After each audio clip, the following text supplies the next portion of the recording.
الحمدللہ رب العالمین والصلاة والسلام علی اول الانبیاء وخاتم النبیین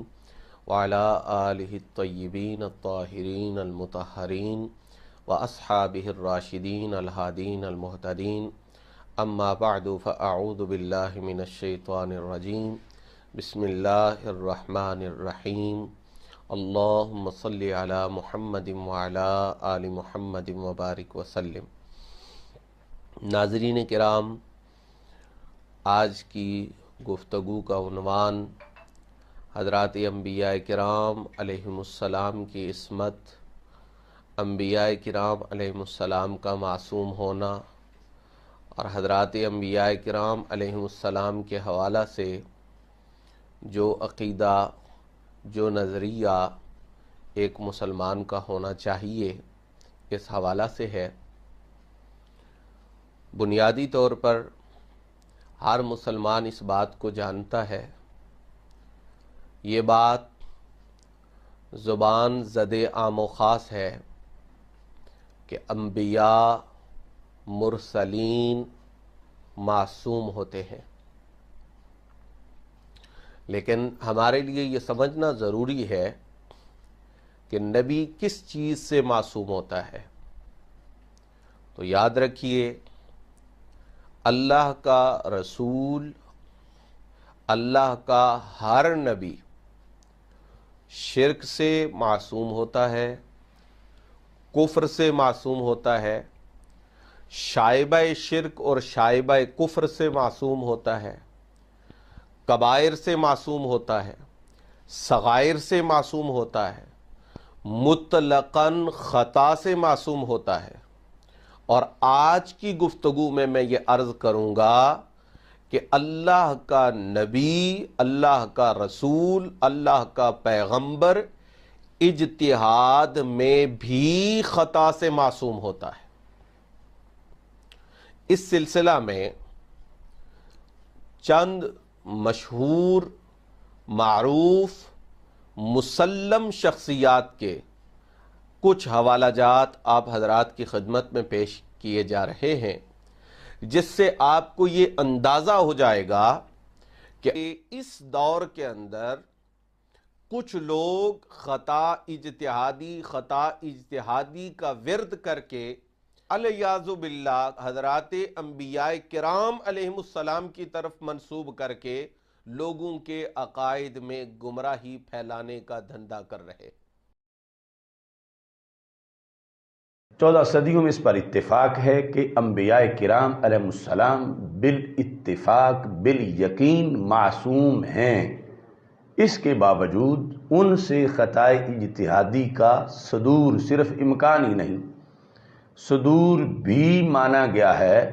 اور یہ کوئی عیب نہیں، یہ کوئی نقص نہیں۔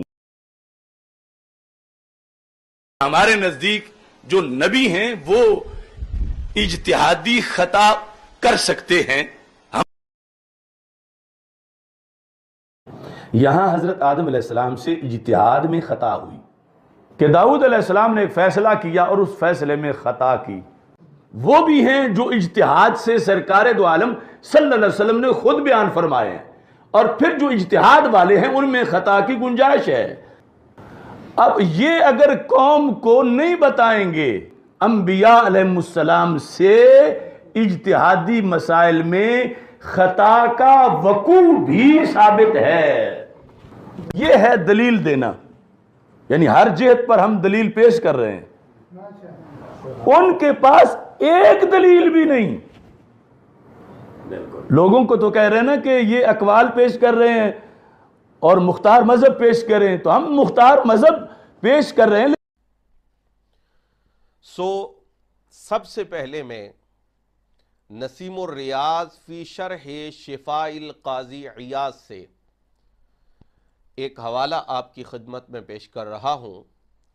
علامہ شہاب الدین خفاجی رحمہ اللہ تعالی نسیم الریاض کی 5ویں جلد میں الجزء الخامس ارشاد فرماتے ثم علی ھذا هل يجوز وقوع الخطأ منه فيما اجتهد فيه، کہ اگر انبیاء کرام اور بالخصوص ہمارے آقا صلی اللہ علیہ وآلہ وسلم کے حوالہ سے اجتہاد کو جائز سمجھا جائے تو سوال یہ ہے کہ کیا اس اجتہاد میں خطا کا جواز ہے یا نہیں ہے؟ دو قول ذکر فرمائے، فرمایا فَمَنَعَهُ بَعْدُهُمْ، بعض نے انبیاء کے اور حضور کے اجتہاد میں خطا کے وقوع کو جائز نہیں رکھا، وَجَوَّزَهُ بَعْدٌ، اور بعض نے اس کو جائز رکھا ہے، مع الاتفاق علی عدم قرارہ صلی اللہ علیہ وآلہ وسلم علی الخطا، لیکن اس بات پر اتفاق ہے کہ رسول اکرم صلی اللہ علیہ وآلہ وسلم کے لیے خطا پر قرار نہیں ہے۔ اور یہاں میں یہ بھی عرض کر دوں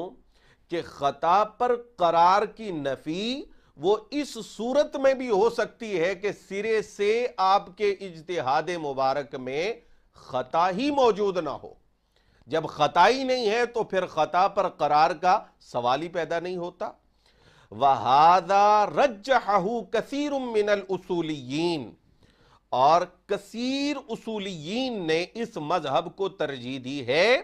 وَذَهَبَ كَثِيرٌ مِّنْهُمْ، اور ان میں سے کثیر اس طرف گئے ہیں، إِلَى تَرْجِيحِ عَدْمِ وُقُوعِ الْخَطَإِ فِي اجْتِهَادِهِ أَصْلًا،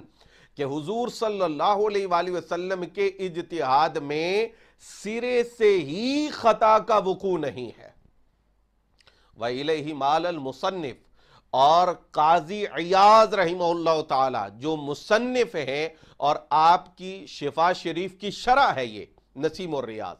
تو مصنف کا میلان، قاضی عیاض کا میلان، جن کا عشق، جن کا ادب، جن کی محبت، جن کا ذوق، جن کا تقوی، جن کی رسول اکرم صلی اللہ علیہ وآلہ وسلم سے عقیدت وہ ایک حوالہ کی حیثیت رکھتی ہے، آپ کا میلان بھی اس طرف ہے کہ حضور صلی اللہ علیہ وآلہ وسلم سے اجتہاد میں بھی خطا کا وقوع نہیں ہے۔ وَأَدِلَّتُهُمْ مَبْسُوطَةٌ فِي كُتُبِ الْأُصُولِ فَمَنْ أَرَادَهَا فَلْيَأْخُذِ الْمَاءَ مِن مَجَارِيهِ۔ اب یہاں میں یہ توجہ دلانا چاہتا ہوں آپ حضرات کی کہ جو شخص انبیاء کرام علیہم السلام کی علیاذ باللہ اجتہادی خطائیں گنوانے کے لیے ایک پورا سیمینار کر رہا ہے، یقیناً اس نے کتب کو دیکھا ہوگا، یقیناً اس نے حوالہ جات کو پرکھا ہوگا۔ اب یہاں میں نے دو قول ذکر کیے ہیں اور اس شخص نے دوسرا قول بار بار مختلف کتب سے ذکر کیا ہے،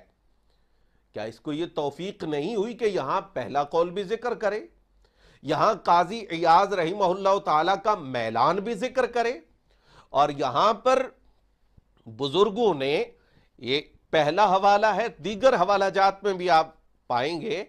کہ جہاں پر ایک قول ذکر کیا ہے وہاں دوسرا قول ذکر کیا ہے، اور بالتدریج ہم وہاں پہنچیں گے انشاءاللہ العزیز کہ جب خطا والا قول مردود ہو جائے گا، جب خطا والے قول کا اعتبار ختم ہو جائے گا، جب خطا والے قول کو لائق التفات بھی نہیں سمجھا جائے گا،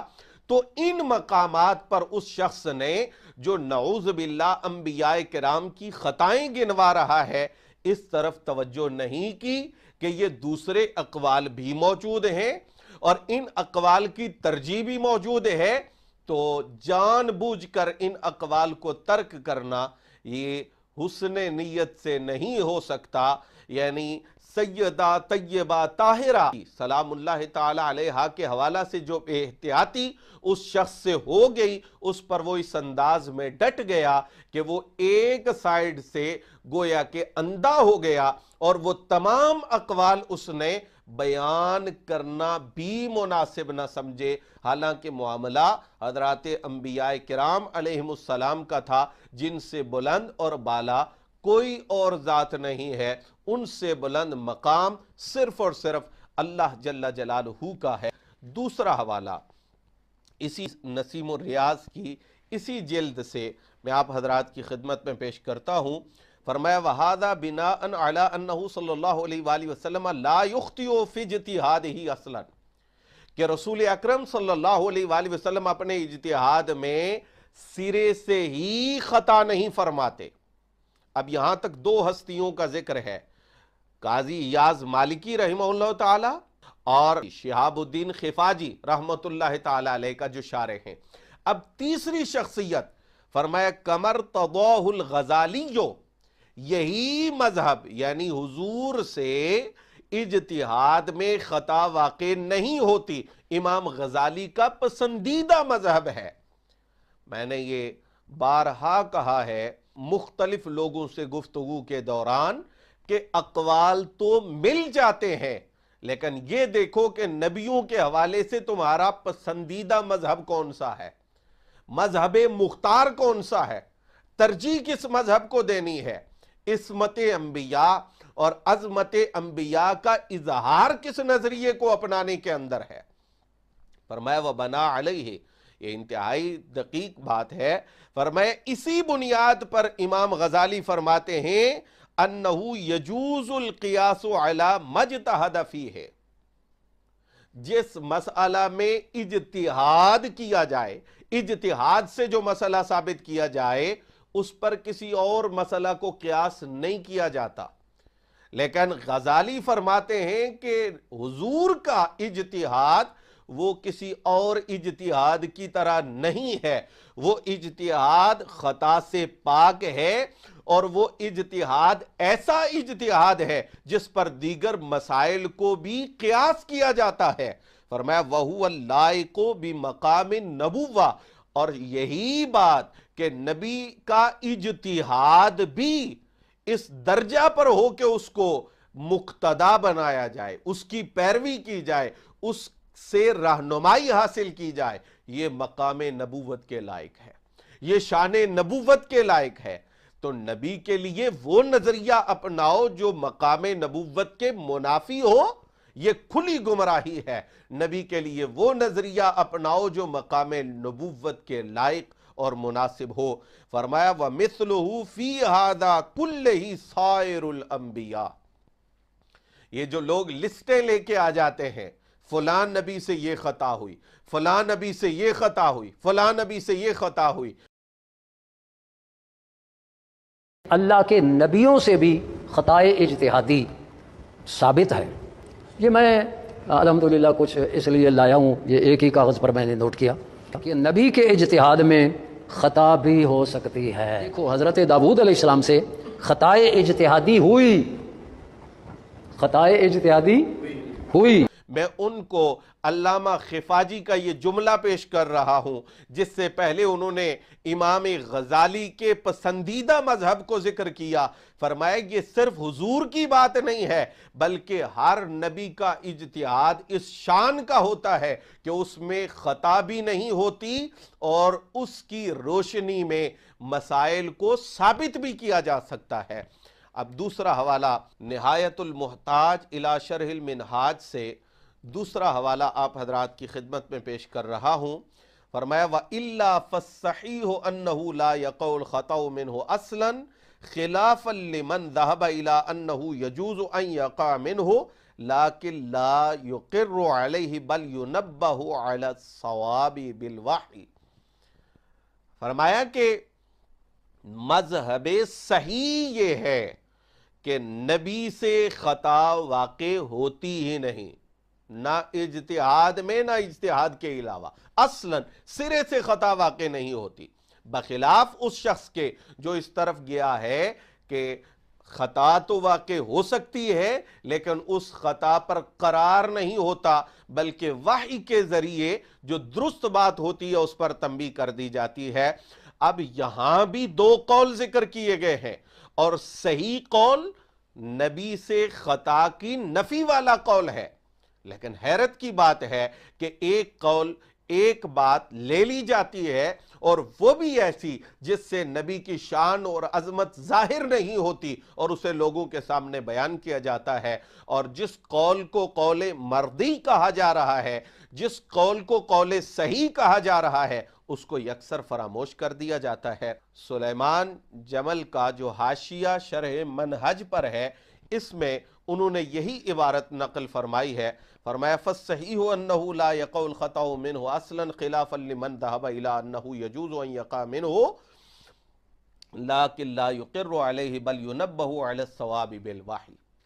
تو یہ بھی مذہب صحیح کی تعین ہو رہی ہے. اس کے بعد بہت بڑا نام علامہ فخر الدین رازی رحمۃ اللہ تعالی علیہ کا. یہ امام رازی ہیں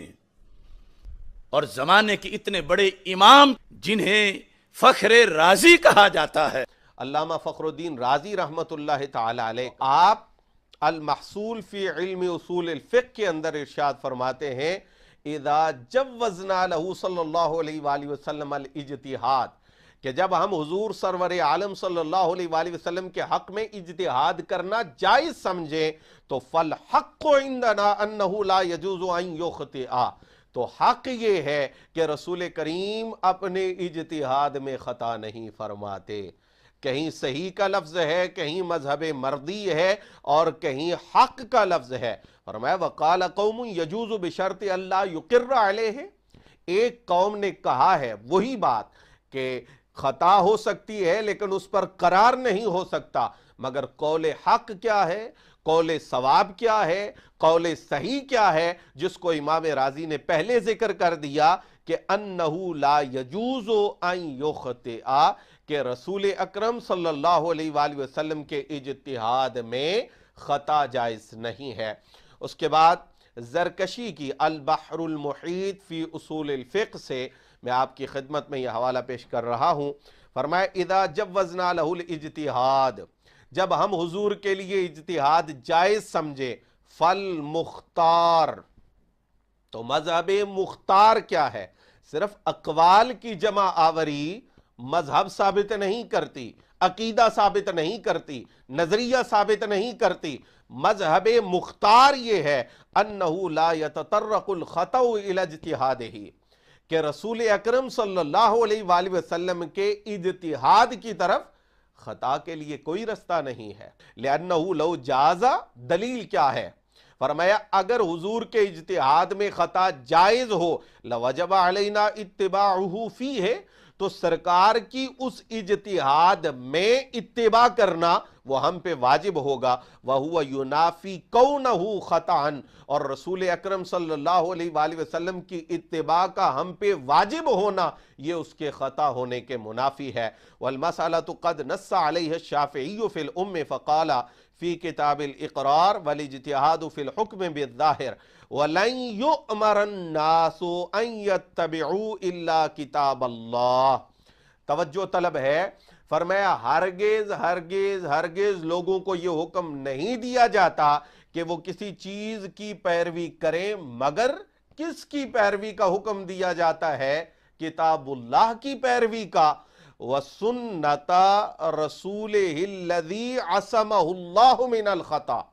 اللہ اکبر. فرمایا اس رسول کی پیروی کا حکم دیا جاتا ہے، اس رسول کی سنت کو اپنانے کا حکم دیا جاتا ہے جن کو اللہ نے خطا سے معصوم رکھا ہے. یہاں بات کس کی ہو رہی ہے؟ خطائے اجتہادی کی بات ہو رہی ہے، خطا فی الاجتہاد کی بات چل رہی ہے. اور یہاں انہوں نے فرمایا کہ اللہ رب العزت نے اجتہاد میں بھی نبی علیہ السلام کو خطا سے محفوظ اور معصوم رکھا ہے. فرمایا وَبَرَّأَهُ اللَّهُ مِنْهُ، اور اللہ رب العزت نے خطا سے اپنے نبی کو بری رکھا ہے. فقال، اور آپ کی شان میں ارشاد فرمایا وَإِنَّكَ لَتَهْدِي إِلَى صِرَاطٍ مُسْتَقِيمٍ. فرمایا فَأَمَّا مَنْ رَأْيُهُ خَطَأٌ وَصَوَابٌ فَلَنْ يُؤْمَرَ أَحَدٌ بِاتِّبَاعِهِ. جو کبھی غلطی کرے اور کبھی اصابت کی طرف جائے ہرگز اس کی اتباع کا حکم نہیں دیا جاتا. اتباع کا حکم اس صورت میں دیا جائے گا جب مقتدا وہ ہو جس کی اللہ نے خطاؤں سے حفاظت کی ہو. میں حیران ہوں جن کی خطاؤں سے حفاظت کرنے والی اللہ کی ذات ہے، ایک گناہگار امتی ہو کر اگر تتبع اور تلاش میں پڑے کہ میں یہاں سے خطا تلاش کروں، یہاں سے خطا تلاش کروں، تو شاید اس سے بڑھ کر شقاوت کا منظر تاریخ عالم میں کسی نے نہ دیکھا ہو. فرمایا وقال ابن فورک وَمَعْصُومٌ فِي اجْتِہَادِهِ. میں نے عرض کیا تھا کہ آج موضوع یہ ہے کہ نبی کبیرہ سے صغیرہ سے تو معصوم ہوتا ہی ہے، وہ اپنے اجتہاد میں بھی معصوم ہوتا ہے، اور ان لفظوں کی صراحت آپ کو یہاں پر مل رہی ہے۔ فرمایا کما ہوا معصوم فی خبرہ، نبی اپنے اجتہاد میں بھی اسی طرح معصوم ہوتا ہے جیسے وہ اپنی خبر میں معصوم ہوتا ہے۔ وحکاہ الاستاذ ابو منصور عن اصحابنا وقال الہندی انہ الحق عندنا، یہ مذہب وہ ہے کہ نبی خطائے اجتہادی سے معصوم ہوتا ہے، جس کو بیان کرنے والی ذات استاذ ابو منصور کی ہے۔ وعن اصحابنا، یہ ہمارے اصحاب کون سے ہیں؟ جو ہمارے مقتدا ہیں، جو ہمارے رہنما ہیں۔ فرمایا اور ہندی نے کہا ہے کہ ہمارے نزدیک حق یہی ہے، اور پھر اس کے بعد یہاں تک ذکر کیا وَمِمَّنْ جَزَمَ بِهِ الْحَلِيمِيُّ فِي شُعَبِ الْإِيمَانِ فَقَالَ فِي خَصَائِصِ الْأَنْبِيَاءِ وَمِنْهَا الْعِصْمَةُ من الخطأ فی الاجتہاد، نبیوں کے خصائص بیان کرتے ہوئے فرمایا کہ ان کی ایک خصوصیت یہ ہے کہ اللہ تعالیٰ ان کو اجتہاد میں بھی خطا سے معصوم رکھتا ہے۔ اور پھر میں یہ بھی عرض کروں، توجہ طلب ہے، فرمایا وقیل یجوز بشرط اللہ یقر علیہ، اب کوئی یہ نہ کہے کہ یہ دوسرا قول بھی تو موجود ہے، یہ دوسرا قول بھی تو آپ نے پڑھا ہے، یہ دوسرا قول بھی تو آپ نے ذکر کیا ہے، اس دوسرے قول کی حیثیت کیا ہے؟ اب یہ سنیے، یہ کہنے کے بعد کہ ایک قول یہ موجود ہے کہ نبی کے لیے اجتہاد میں خطا جائز ہے لیکن اس پر قرار نہیں ہوتا، یہ کہنے کے بعد البحر المحیط کے مصنف امام زرکشی فرماتے ہیں قلتو وَهُوَ قَوْلٌ لَا نور علیہ، یہ قول بے نور ہے، ہم تو نور والے نبی کی عظمت پر پہرا دینے والے لوگ تھے، ہم تو نبی پاک علیہ السلام کی نورانیت کو ماننے والے لوگ تھے۔ اب ہمارے عقیدے میں، ہمارے مسلک میں ایسے قول ذکر کرنے والے لوگ شامل ہو گئے جس کو زرکشی جیسی شخصیت نے قول بے نور کہا ہے۔ سو جو قول بے نور لوگوں کے سامنے رکھ کے انبیاء کی بے ادبی کو عام کرے، وہ نور سے دور ہے۔ فرمایا وَقَوْلُ ابْنِ الْحَاجِبِ أَنَّهُ الْمُخْتَارُ غَيْرُ ثَوَابٍ، اللہ اکبر۔ فرمایا اسی صفحہ پر لکھا ہوا ہے کہ مذہب مختار کیا ہے؟ نبی سے خطا اجتہادی نہیں ہوتی، اور آخر پہ آ کے اسی صفحہ کے آخر پہ فرمایا کہ ابن حاجب نے اس قول کو کہ خطا اجتہادی ہوتی ہے لیکن اس پر قرار نہیں ہوتا، اس قول کو مختار کہا ہے۔ فرمایا ابن حاجب کا اس قول کو قول مختار کہنا غیر و ثوابن، یہ درست نہیں ہے، یہ ثواب کے خلاف ہے۔ اور اس کے بعد الابہاج فی شرح المنہاج، جو امام سبکی رحمہ اللہ تعالی اور آپ کے والد محترم شیخ الاسلام علی بن عبد الکافی السبکی کی تصنیف ہے، اس کے اندر متن کی عبارت ہے فرع لا یخطئ اجتہادہ والا لما وجب اتباعہ،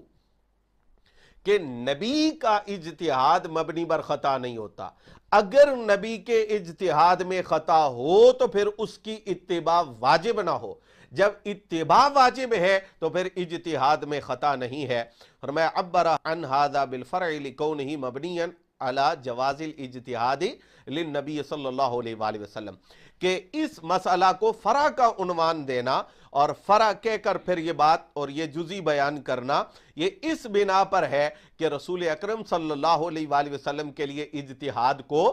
جائز سمجھا جائے۔ تو چونکہ نبی پاک علیہ السلام کے لیے اجتہاد کے جواز پر یہ بات متفرع ہے، لہٰذا اس کو فرع کا عنوان دیا۔ فرمایا والذی جزم به من کونہ لا یخطئ اجتہادہ هو الحق، فرمایا مصنف نے جزم یقین کے ساتھ جو قول بیان کیا ہے کہ نبی خطا نہیں کرتا، اجتہاد میں بھی خطا نہیں کرتا، هو الحق، اب آپ فیصلہ فرمائیں گے کہ جو مذہب مذہب صحیح ہے، جو مذہب مذہب حق ہے، جو مذہب مذہب مختار ہے، جو مذہب مذہب مردی ہے، اس کو عقیدے کے طور پہ اپنے عقائد میں شامل فرمائیں گے، یا جو اس کے خلاف دوسرا مذہب ہے جس کو کچھ لوگ اپنے مذموم مقاصد کے لیے بڑے زور اور شور سے بیان کر رہے ہیں؟ یاد رکھیں، اللہ کی بارگاہ کے بعد بارگاہ نبوت ہے، اور بارگاہ نبوت کے آداب میں ذرہ برابر کوتاہی بھی برداشت نہیں ہے۔ فرمایا وَأَنَا أُطَهِّرُ كِتَابِي أَنْ أَحْكِيَ فِيهِ قَوْلًا سِوَى هَذَا الْقَوْلِ، فرمایا میں نے اپنی کتاب کو اس قول کے علاوہ، کون سا قول؟ کہ نبی سے خطا اجتہادی نہیں ہوتی، اس قول کے علاوہ جو اس کے خلاف دیگر اقوال ہیں، میں نے اپنی کتاب کو ان اقوال سے پاک رکھا ہے۔ فرمایا بل لا نحفل بہ، ہم نے تو ان کو صرف نقل بھی نہیں کیا، ہم نے تو ان کے نقل پر اکتفا کو بھی روا نہیں سمجھا کہ چلو ہم یہ اقوال ہونے کی حیثیت سے اپنی کتاب میں لے آئیں۔ فرمایا میں نے اپنی کتاب کو ایسے اقوال سے پاک رکھا ہے۔ میں حیرت میں مبتلا ہوں کہ جس قول سے ہمارے بزرگ اپنی کتابوں کو پاک رکھ رہے ہیں، وہ قول لوگوں کو بتا بتا کر شان نبوت کے حوالہ سے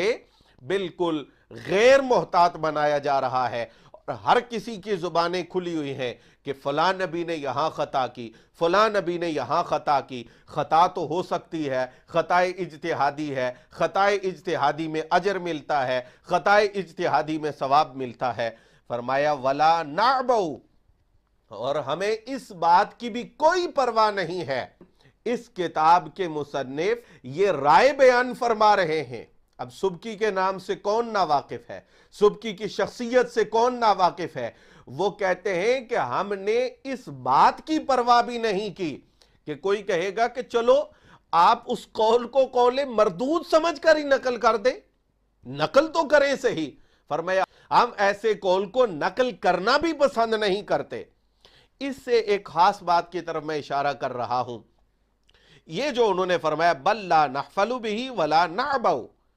اس سے یہ بات آپ سمجھ سکتے ہیں کہ بعض اوقات مصنف کتاب، بعض اوقات شارع، بعض اوقات کتاب کو مرتب کرنے والا اقوال تو نقل کرتا ہے، لیکن وہ اقوال ہوتے ہیں، عقیدہ نہیں ہوتے،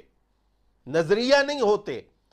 ان کو بطور عقیدہ اپنانا درست نہیں ہوتا۔ فرمایا وَاسْتَدَلَّ فِي الْكِتَابِ بِأَنَّهُ لَوْ جَازَ الْخَطَأُ عَلَيْهِ لَوَجَبَ عَلَيْنَا اتِّبَاعُهُ فِي الْخَطَأِ وَذَلِكَ يُنَافِي كَوْنَهُ خَطَأً۔ فرمایا اور مصنف کا استدلال کیا ہے کہ اگر آپ علیہ السلام سے خطا ہو اجتہاد میں تو ہمیں اس کی پیروی کرنا واجب ہوگی، اور خطا کی پیروی ہرگز واجب نہیں ہوتی۔ نتیجہ یہ ہوا کہ نبی کے اجتہاد میں خطا نہیں ہوتی۔ فرمایا وَنَحْنُ نَقُولُ، اب وہ قول جس کو بڑے جوش سے بیان کیا جاتا ہے، اس کی حیثیت امام سبکی نے واضح کی۔ فرمایا وَنَحْنُ نَقُولُ، اور ہم کہتے لِمَنْ زَخْرَفَ قَوْلَهُ، اس کے لیے جس نے اپنے قول کو مزخرف بنایا، ملمہ سازی سے اس کو حسین بنایا، اصل میں اس میں حسن نہیں ہے۔ وقال، اور یہ کہہ دیا یجوز بشرط اللہ یقر علیہ، جائز تو ہے اجتہاد مگر خطا پر قرار نہیں ہوتا۔ فرمایا الیس یصدق صدور الخطا المضاد لمنصب النبوہ، فرمایا کہ اگر تم اس کو جائز قرار دو، قرار ہو یا نہ ہو یہ بعد کا مسئلہ ہے، نبی کے منصب کے جو چیز خلاف ہے، یعنی نبی کے اجتہاد میں خطا کا واقع ہونا، وہ تو ثابت ہو گئی۔ فرمایا وَلَقَدْ يَلْزَمُكَ عَلَى هَذَا مُحَالٌ مِّنَ الْهَذَيَانِ، فرمایا اگر یہ بات کرو گے انتہائی توجہ طلب، اور میں کہتا ہوں کہ ان جملوں کی کوئی قیمت نہیں ہے کائنات میں، فرمایا اگر تم یہ کہو گے کہ نبی سے اجتہاد میں خطا ہوتی ہے تو اس پر تمہارے لیے ایک محال میں مبتلا ہونا لازم آئے گا، اور وہ محال بھی از قبیل ہذیان ہے۔ جس بندے کی عقل ٹھیک ہے وہ یہ قول بیان نہیں کر سکتا۔ وَهُوَ أَن يَكُونَ بَعْدُ الْمُجْتَهِدِينَ فِي حَالَةِ إِصَابَتِهِ أَكْمَلَ مِنَ الْمُصْطَفَى فِي تِلْكَ الْحَالَةِ صلی اللہ علیہ وآلہ وسلم۔ فرمایا اس سے تو یہ لازم آئے گا کہ جس وقت حضور صلی اللہ تعالیٰ علیہ وآلہ وسلم علیاذ باللہ اپنے اجتہاد میں خطا کریں، وہ ایک لمحہ اور ایک طرف ایک مجتہد اپنے اجتہاد میں مصیب ہو، وہ ایک لمحہ جب آپس میں ملائے جائیں تو حضور کا اجتہاد نعوذ باللہ صحیح نہ ہونے کی وجہ سے آپ کے لیے ایک اجر ہے، اور مجتہد کا اجتہاد صحیح ہونے کی وجہ سے اس کے لیے 2 اجر ہیں۔ تو پھر اس ایک لمحہ میں، چاہے ایک ہی لمحہ ہے، اس کی حالت حضور سے زیادہ کمال والی حالت ہوگی۔ جس بندے کے حواس ٹھیک کام کرتے ہیں وہ شخص ایسی بات ہرگز ہرگز ہرگز نہیں کہہ سکتا۔ اب آپ آئیے اس بات کی طرف جو لوگوں کو صبح و شام یہ پڑھاتے ہیں کہ جناب خطائے اجتہادی میں بھی اجر ہے، خطائے اجتہادی میں بھی اجر ہے، خطائے اجتہادی میں بھی اجر ہے۔ میرا ایک مشورہ ہے، خطائے اجتہادی میں اجر ہے نا، تو یہ جتنے بزرگوں کی طرف خطائے اجتہادی منسوب کر کے تم ان کو ایک ایک ایک اجر دے رہے ہو، خدا کے لیے یہ سارے اجر جمع کر کے تم اپنے پاس رکھو، اور یہ ساری اجتہادی خطائیں تم اپنے دامن میں سمیٹ لو، تاکہ تمہارا نامہ اعمال وہ خطائے اجتہادی کے اجر و ثواب سے بھرپور ہو جائے۔ اور یہ جتنی ہستیاں ماضی کے اندر گزر چکی ہیں جو عظیم المرتبت ہیں، جن کی عظمت جن کی شان کا ایک جہان گواہ ہے، خدا کے لیے ان کے لیے اس اجر کا اہتمام نہ کرو۔ اب یہ بات جو قابل توجہ ہے، یہ کہتے ہیں کہ اجر واحد ہے، اجر واحد ہے، اجر واحد ہے، اور اس میں کوئی بے ادبی نہیں ہے۔ یہاں مجتہد کے لیے اجرین،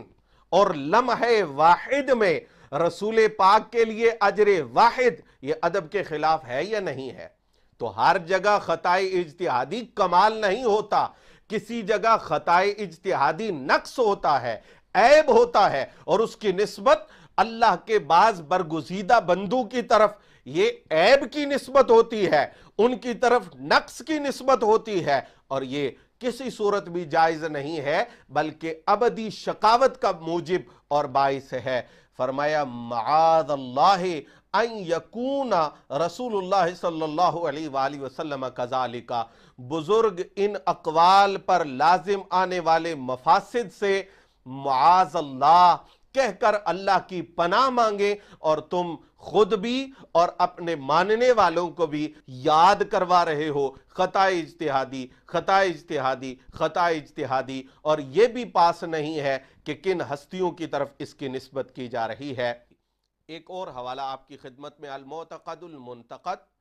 جو تخصص فی الفقہ کے اندر شامل ہے اور یہ ہمارے نصاب کا حصہ ہے۔ اس کے اندر انبیاء کرام علیہ السلام کی طرف خطائے اجتہادی والے قول کے متعلق فرمایا گیا ہے، غیر ان القول بجواز الخطأ علیہم فی اجتہادہم قول بعید مہجور فلا یلتفت الیہ۔ یہ نبیوں کی طرف خطائے اجتہادی کا قول کرنا قول بعید ہے، عقل سے، شعور سے، علم سے، عشق سے، محبت سے، ذوق سے، ادب سے، اور مہجور ہے، اس کو کسی نے نہیں لیا، یہ سب نے چھوڑا۔ جس کو مبغوض سمجھ کر، ناپسندیدہ سمجھ کر سب نے چھوڑ دیا، تم نے بڑی خوشی سے اپنے دامن میں ڈالا اور اپنے چاہنے والوں کو یہ انعام تقسیم کیا۔ تو بھی نبیوں کی خطا تلاش کر، تو بھی نبیوں کی خطائے اجتہادی کی تلاش کے اندر مبتلا ہو جا۔ فلا یلتفت الیہ، اس کو بیان کرنا، اس پر پورا سیمینار کرنا، اس پر لوگوں کو تبلیغ اور ترویج اس قول کی کرنا، یہ تو دور کی بات ہے۔ فلا یلتفت الیہ، اس کی طرف التفات کرنا بھی درست نہیں ہے۔ اب میں ایک بات ذکر کروں گا کہ بعض لوگ یہ کہتے ہیں کہ جناب 50 کتابوں کا حوالہ دے دیا، 10 بزرگوں کا حوالہ دے دیا، فلاں جگہ یہ قول آ گیا، فلاں جگہ یہ قول آ گیا۔ میں صرف تیزی کے ساتھ چند اقوال بطور نمونہ آپ کے سامنے رکھتا ہوں، جو اقوال مردودہ ہیں، کتابوں میں آئے ہیں۔ آج کوئی ان کے مطابق عقیدہ رکھے تو وہ گمراہ ہے، لیکن ان اقوال کی تردید کرنے کے باوجود بزرگوں کی بے ادبی نہیں ہے، بزرگوں کی گستاخی نہیں ہے، بلکہ جمع آوری کے اندر بعض اوقات اقوال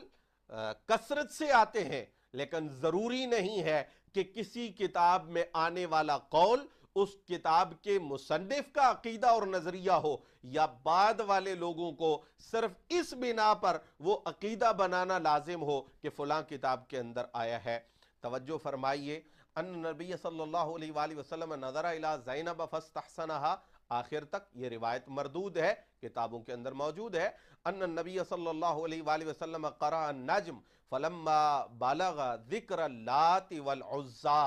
اگلے لفظ میں پڑھ بھی نہیں سکتا، مردود روایت ہے۔ ان النبی صلی اللہ علیہ وآلہ وسلم شک فی عصمت عائشہ بعدما انزل القرآن، یہ ایسا قول ہے کہ عقائد اسلامیہ کے اندر اس کی کوئی گنجائش موجود نہیں، کتب کے اندر آیا ہے۔ ان یوسف علیہ السلام جلس بین رجلی زلیخا، ان داود علیہ السلام استحسن امرأۃ وزیر فقتلہ اعاذنا اللہ تعالی من ہذہ الاکاذیب۔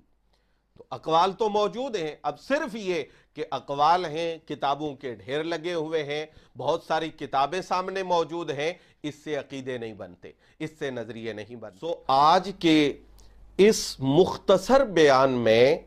میں نے جن بزرگوں سے یہ ثابت کیا کہ انبیاء کرام علیہم السلام اجتہاد میں بھی خطا نہیں کرتے،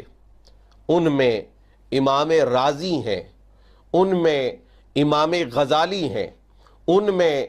علامہ رملی ہیں، ان میں علامہ زرکشی ہیں، ان میں امام سبکی ہیں، ان میں علامہ سلیمان جمل ہیں، ان میں قاضی بیضاوی ہیں، اور ان میں قاضی عیاض جیسی عظیم المرتبت شخصیت شامل ہے، اور ان میں علامہ شہاب الدین خفاجی ہیں، اور فضل رسول بدایونی رحمت اللہ تعالی علیہ مجمعین جیسی شخصیات بھی شامل ہیں۔ یہ تمام دلائل اور اس کے ساتھ اور بہت سارے دلائل میں نے اس صاحب کو پیش کیے تھے جن کا نام غلط استعمال کر کے یہ کہا گیا کہ ہمارے شیخ الحدیث صاحب اس کے پاس گئے تھے اور وہ ان کی کسی دلیل کا جواب نہیں دے سکا۔ ہمارے شیخ الحدیث مولانا سعید قمر سیالوی صاحب وہ اس کی مسجد تک گئے، کسی ایک بات کا یہ جواب نہ دے سکا۔ تو اگر اس صاحب نے جن کا نام لیا گیا ہے اس بات کی وضاحت کر دی کہ میرے حوالہ سے کذب بیانی کی گئی ہے، جھوٹ بولا گیا ہے، تو ٹھیک، وگرنہ یہ تمام دلائل بھی میں نے دیے تھے، اور اس کے علاوہ مکالمہ جات کی جو تفصیل ہے وہ بھی انشاءاللہ العزیز ضرورت پڑی میں ناظرین کی خدمت میں پیش کر دوں گا، اور بہتر یہ ہوگا کہ وہ صاحب خود اپنی زبان سے یہ کہہ دے کہ یہ شخص میرا نام لے کر کذب بیانی کر رہا ہے، مجھے وہاں سے دلائل دیے گئے ہیں، مکالمہ جات ہوئے ہیں، اور اگر ایسا نہ ہوا تو ہم مکالمہ جات کی تفصیل پیش کر دیں گے۔